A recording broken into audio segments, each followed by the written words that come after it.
嗨，大家好。今天呢，我再次来到南村啊。其实我昨天已经来到这个南村过。昨天呢，在南村这边逛了一圈花市啊。当时还说了，我要请我的家人一起来逛一逛，逛花市迎新春啊。这是广东这边的一个习俗，而且在那些烂漫的鲜花之中徜徉呢，确实也可以感受到过年的气氛啊。更要紧的呢，就是看到这边的村民或者这边的老百姓啊，虽然原来都是一条一条的村，但是现在呢，其实就像一个新的城区一样啊。所以今天呢，我就带着我的家人停了车呢，就来到了南村。但其实这边呢是南村，是他们的行政中心啊。我想我前面正对的呢就是南村的政府吧，但我不清楚这边叫南村镇还是叫南村街道。在边上呢就有一个非常漂亮的主题公园，这边呢也会有一些当地的名人呢，像这样的一些介绍啊。一位姓巫的前辈，这边的牌子上写着南村镇人大政协主题公园，所以呢应该还是叫镇啊，并不是街道。虽然这个镇和街道呢应该是平级的行政单位，但是以前呢那些乡镇啊，有些呢变成了街道，有些呢乡变成了镇啊，具体怎么弄的我也搞不清楚。这边呢有一个花架子，面对着一个小湖。看看这个湖边这个公园啊，非常的安静，也非常的美啊。主要是这边呢地处南方啊，这些绿植啊非常棒。前面呢有一座小山，这座小山呢我相信啊可能就叫玉山吧。这边有一个玉山公园。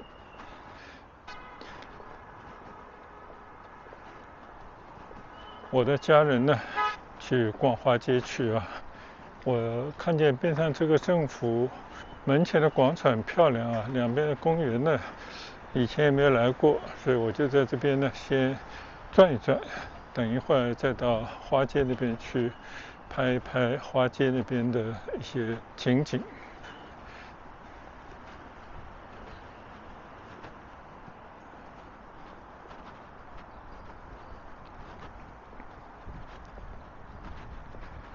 中国的一些城镇啊，不管是大城市还是小城市呢，还是一种以政府所在地为中心啊这样的散开去的一种格局或者一种布局啊。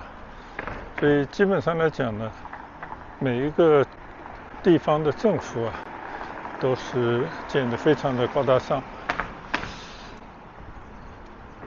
在这样的政府的大楼门前呢，一般呢就是有一个广场啊。当然它可以叫市民广场，或者叫什么广场。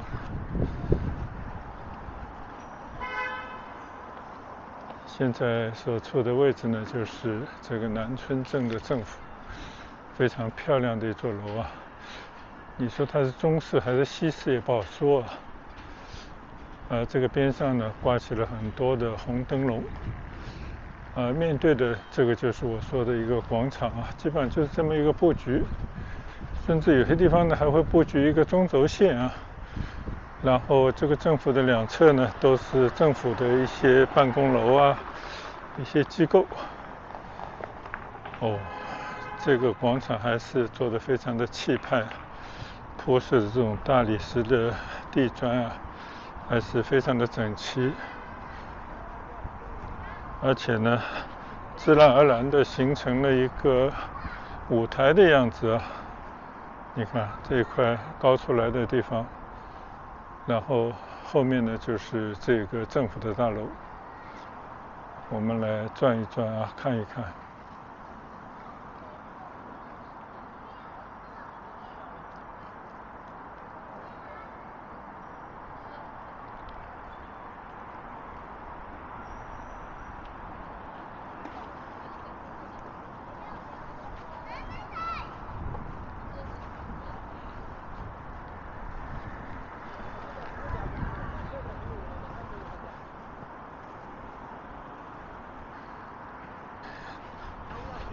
根据我在番禺住了那么多年啊，我感觉呢，番禺南村这边呢，应该是一块比较富裕的地方。可能呢，跟它开发的比较早啊，还有呢，就它占的这个地理位置比较好，因为呢，它就占据了番禺大道啊，连接广州的一条主要的交通要道。通过番禺大桥下来呢，就是番禺大道啊，这个大道呢，一直通到南沙去，是一个交通要道。那么在改革开放早期的时候呢，这个边上的土地啊，就进行了很多集中的开发，建了很多的楼盘啊。当然，现在更多的是一个商业中心，所以这边呢，南村的老百姓啊，你可以看到啊，边上那些住宅啊，都相当的不错。但这边呢，主要有2个大的开发商开发的楼盘为主啊，现在可能会越来越多。一个呢是碧桂园，另外一个呢雅居乐啊，在这个地方呢，应该占了非常大的一个土地。现在边上呢，万科啊、保利啊等等啊，开发了就越来越多了。应该说这个地方呢，一开始是乡镇的企业，然后呢就是房地产开发，当然现在的话呢就是混合型的经济了啊。而且因为南村这边的万博中心应该算广州第2个 CBD 了啊，所以这个边上呢又在新的一轮的开发，一直到了番禺大道马路对面啊，就是汉西长隆这边，整片的都在开发。如果大家有兴趣呢，可以看看我上一个视频啊，就是我从汉西村沿着汉西大道啊，一路骑行到万博中心，然后呢又骑行到这个南村各条街道啊。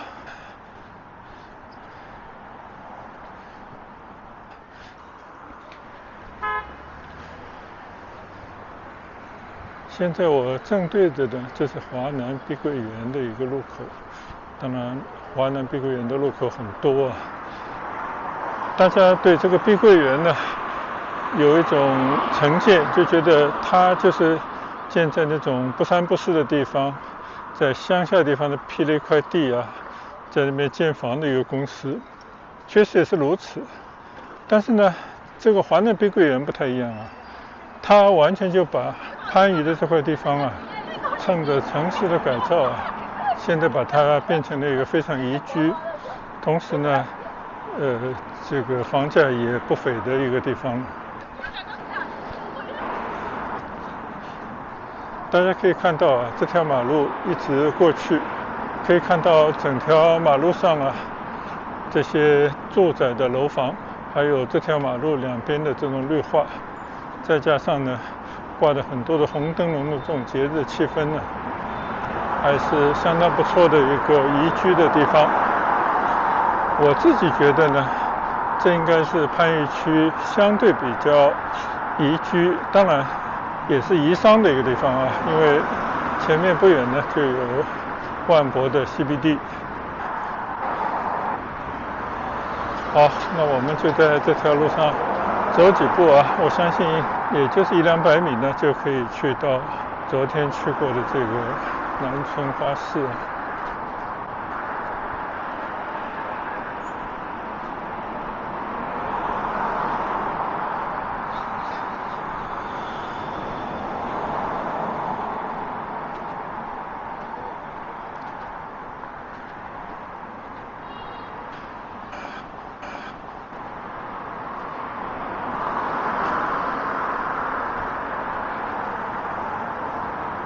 在广州啊，当然南方的地方都差不多，就是你可以看到啊，这种马路完全就是林荫道，而且呢，都是一些大榕树啊围成的马路，这种感觉是非常温和啊，非常富有南方特色的这种林荫大道。你可以想象啊，住在这个边上的居民区的这些房子里面的，应该是以当地人为主，确确实实是一个很不错的住宅区域。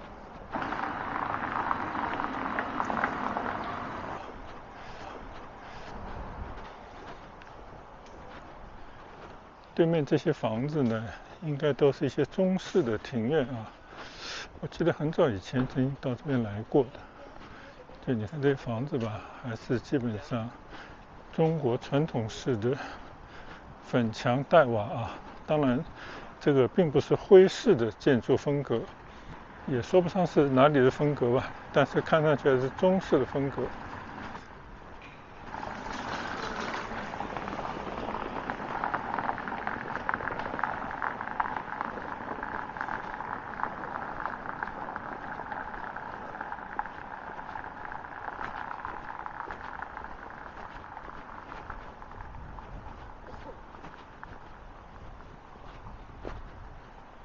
到了这边呢，又回到了刚刚我在前面走过的那个政府办公楼的边上的这个小湖。对，这片老百姓散步地方呢还是蛮大，相信呢，不管是遛狗还是自己散步都是非常宜居的一个地方。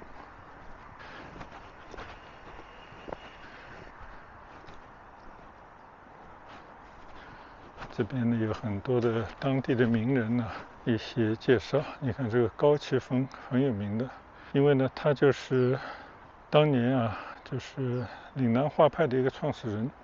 那么后世的那些岭南派的画家呢，都是奉他为鼻祖的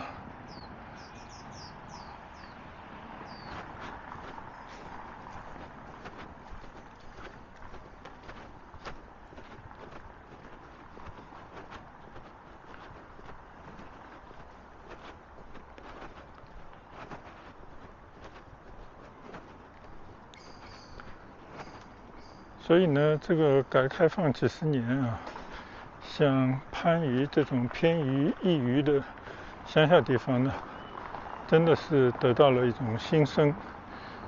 虽然不能说整个番禺都改变了面貌但是当地人在这个几十年里面呢，确实生活的状态生活的这种水准呢，翻天覆地的变化。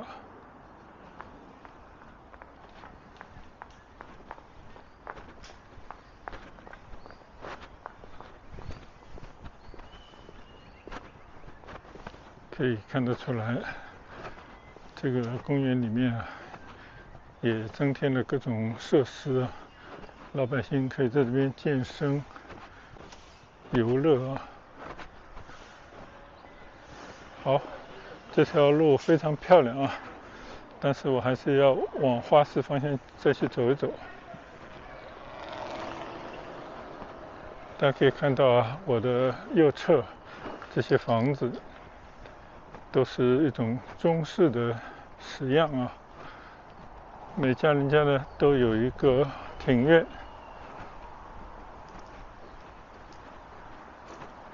看看这些榕树，那些根须，非常有南国的那种韵味。还有呢，象征着这边的人呢，就是生生不息有这样的意义所在。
当地的老百姓呢，看上去有些不修边幅对于穿着打扮呢，要求不是特别高。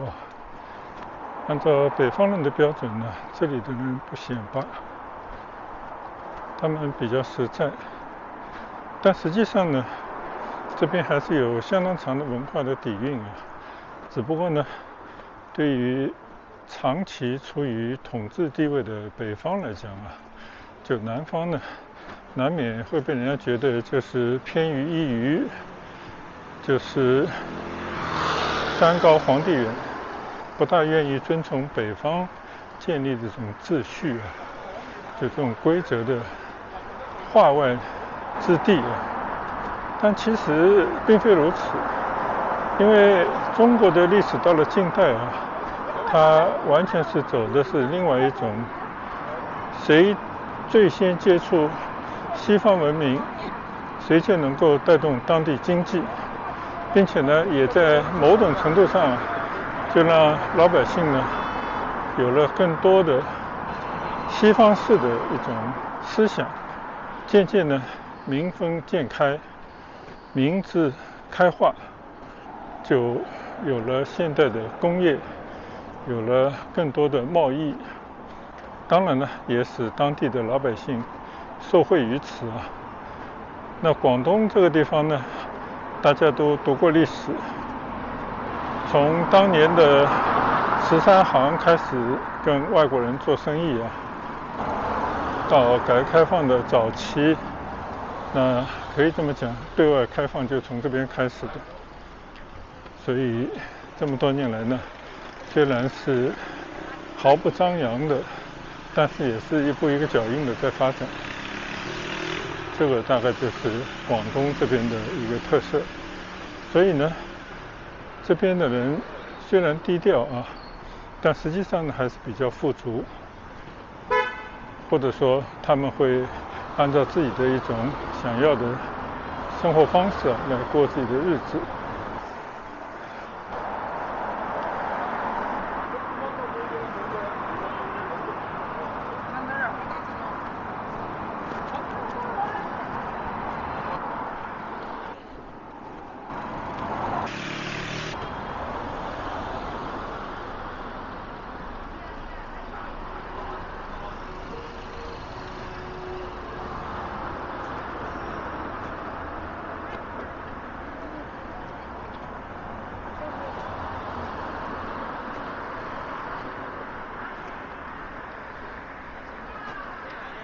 好，现在我正对着呢，就是写着恭贺新禧的南村花市啊。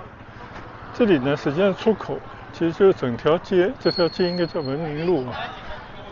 入口呢，正门应该在前方。我昨天从前方过来的，大家可以看到这边的各种各样的花卉啊，还是有很多的寓意。比方说，这边喜欢大吉大利啊这样的意图。而且呢，还有各种的西方来的花卉，像这种圣丹红啊，但更多的呢，就是这种漂亮的兰花。这种兰花呢，应该也是经过了好几代人的不断的改良啊，变得更加的色彩斑斓。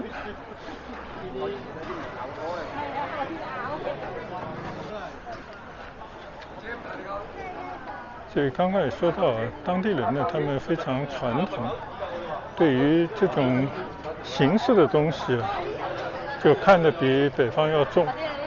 就每年到了这个时候呢，大家都一定会买春联或者请人来写春联，家里呢一定会有很多寓意吉祥的这种花卉来装点自己的家里。同时呢，也会悬挂这些中国传统啊，无论南北东西都有的这种红灯笼，各种各样的摆饰。但是说到花卉啊，那广州绝对称得上花城这样的美誉。但是呢，除了花以外呢，其实还有更多别的东西啊。你看这种红色的结着小果子的这种植物，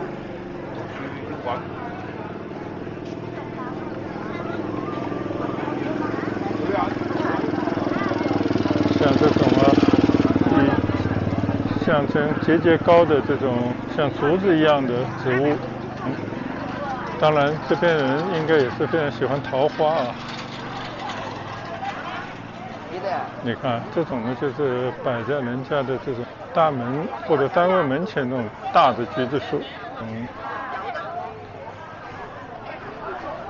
放在家里的呢，一般都是这种小盆景啊，或者小的这种一盆盆的花卉。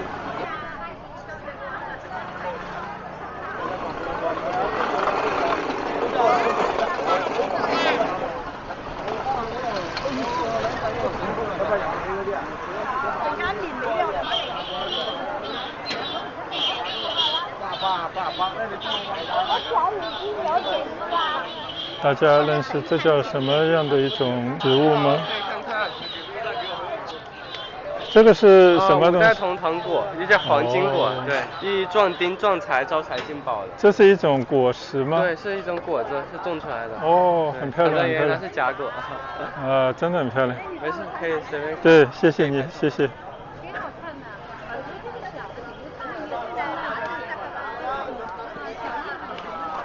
五代同堂果啊，你看名字起那么好，是一种果子啊，但是从来没吃过，不知道是不是可以吃的。但这边呢，你看这种小橘子啊，这种金桔呢，其实是可以吃的，当然品种不同，口味可能不太一样。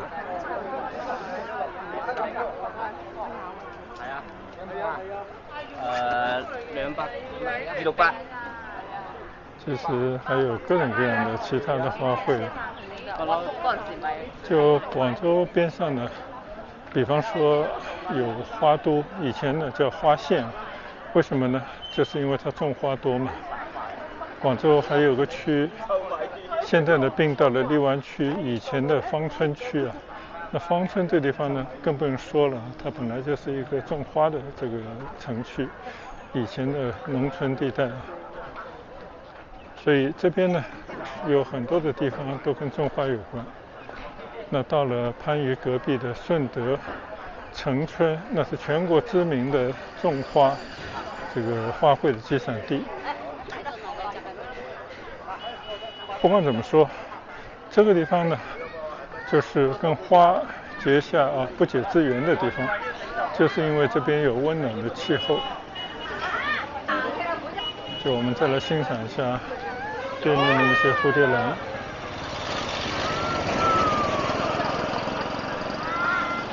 你看这个蝴蝶兰啊，有粉色的，有紫色的，也有黄色的，非常漂亮。而以前这种花卉呢，应该是非常高级的或者价格非常贵的。经过了几代人的培育，其实慢慢的也走进普通老百姓家里了。虽然一盆花呢也要100-200、200-300就品相好的可能更贵一些，但是呢也是老百姓能够负担得起的。这边还有书院的这个书怀后者在这边挥毫纳福、挥春纳福，其实谁都可以请一幅这样的字画到自己家里来。还有很多寓意吉祥这种葫芦，很漂亮。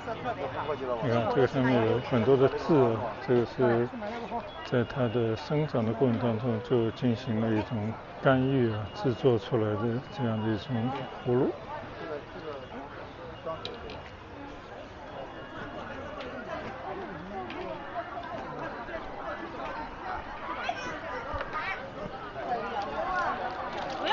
除了花以外呢，还有这种福字对联。这边的习俗呢，就是福一定要倒着贴所以才叫福倒。咁賣嘅，哥哥。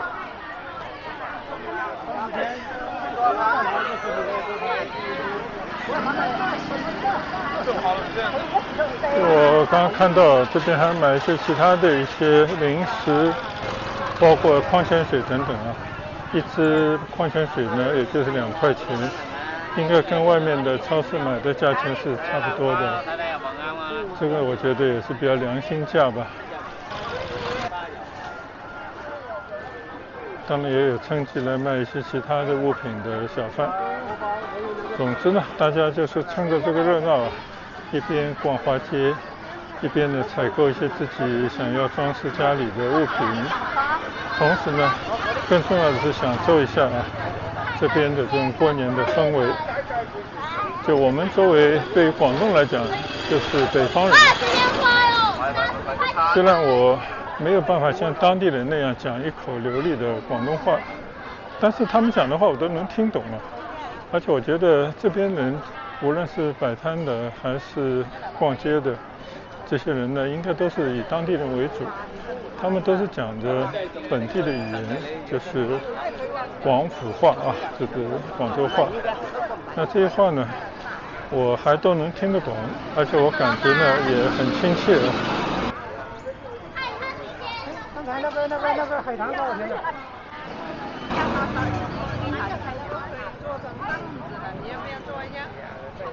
这边呢还有一些用树根雕刻的这种花架、茶桌，这个非常的漂亮了。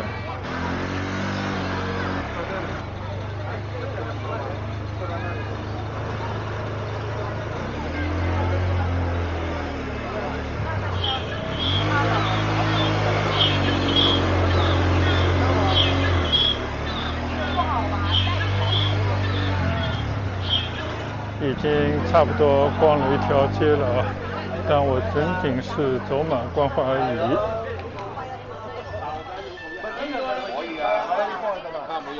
拥抱一下咁。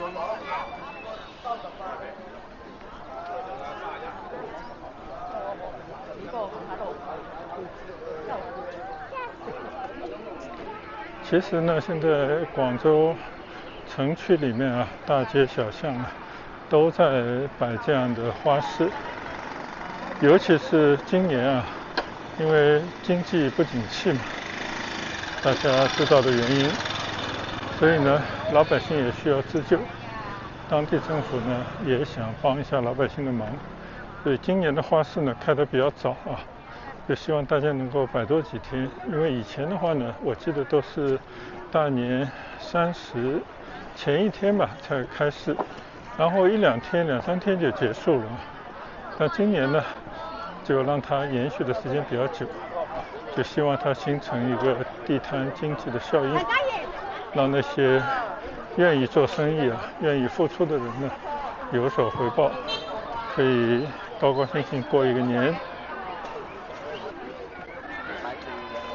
这边呢还有桂花怪不得这个香气激人。哎呀，好香啊！这是我们在上海这边呢有一个著名的桂林公园那这个桂林公园里面呢就是种植了满园的桂花树，但是南方这边呢就是春桂更多，而这边以桂命名的城市也非常多，比方说佛山那边有桂城，广西那边有桂林，那这边呢其实大街小巷桂花是非常多的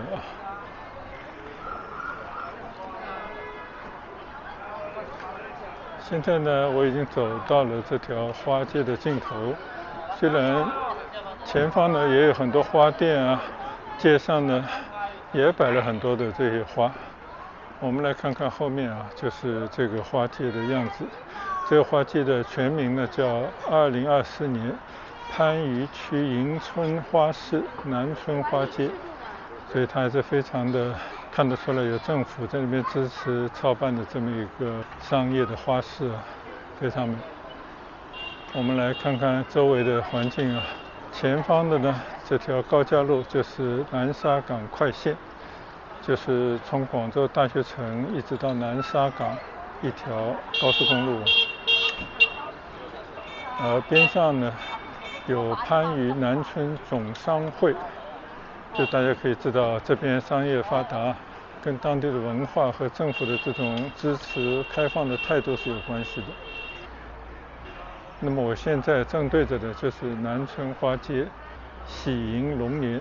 今年呢因为是龙年对广东来讲的话呢，龙马精神，龙飞凤舞，生龙活虎那这是最讲究的一个生肖年。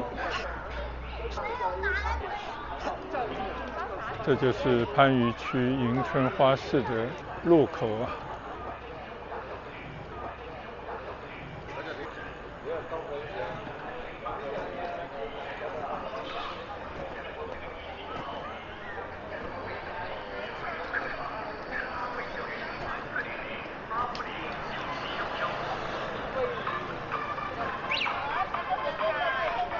你看这个花市边上呢，也有一些小餐馆啊。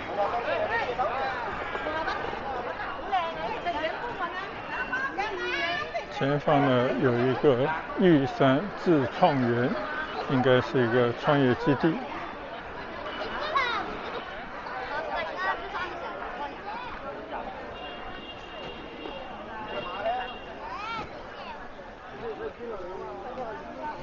就是起来那个脚。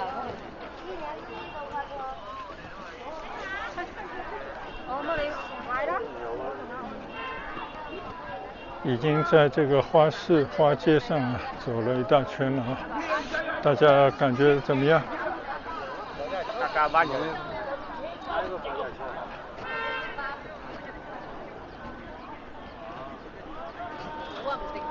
如果说是当地的朋友呢，可以亲临这样的花街来逛逛，但如果说是北方的朋友或者是居住在其他地方的朋友，那边没有花市呢，也可以通过我镜头里面展示的广东的一个民俗，一个传统，就是每年春节前呢必然会有这样的花街，广东人叫行花街、喊花街，说这个是给一年带来好彩头、好意头的这样一项活动，所以作为我来讲啊，入乡随俗，也沾沾本地人的一种喜庆的气氛，同时呢走一走，我觉得也很开心。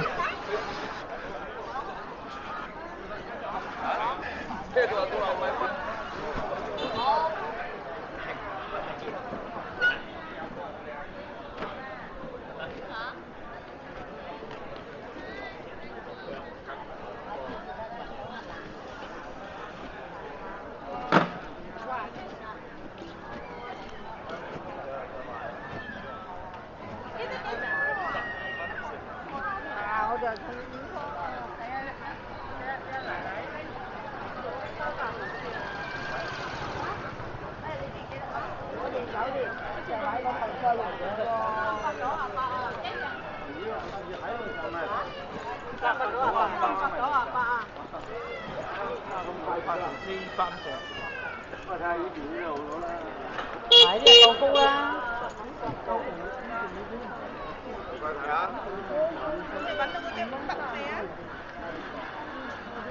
这边呢讲究一个诚行诚实的做生意啊，一个是大家图个热闹啊，做生意人呢也有底气，就互相有个扶持，但同时呢也形成一种竞争。对那种逛街购物啊，想要买几盆漂亮的花回家的这些老百姓来讲的话呢，他也可以多做一些比较，货比三家嘛，这是中国人消费者的传统心理啊。所以我觉得大家都不吃亏就好，又可以把生意做得热闹啊，又可以让买的人呢放心购物，这是非常长的这个时间里面形成的一种做生意的默契啊。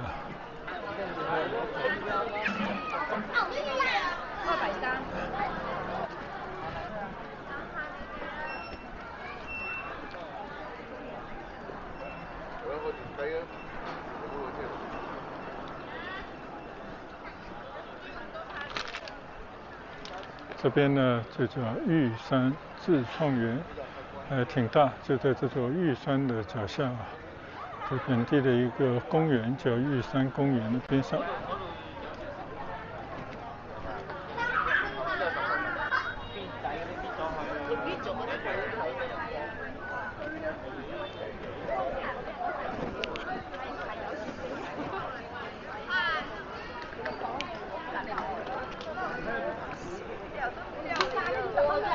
其实我昨天呢已经来过这边，骑个单车，走着走着呢，就忘了看我的这个摄像机，只拍了几分钟呢就断电了，所以今天呢刚好再来补拍一段，更完整的能够展示一下这条花街的整体的氛围。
我吹风肯定有。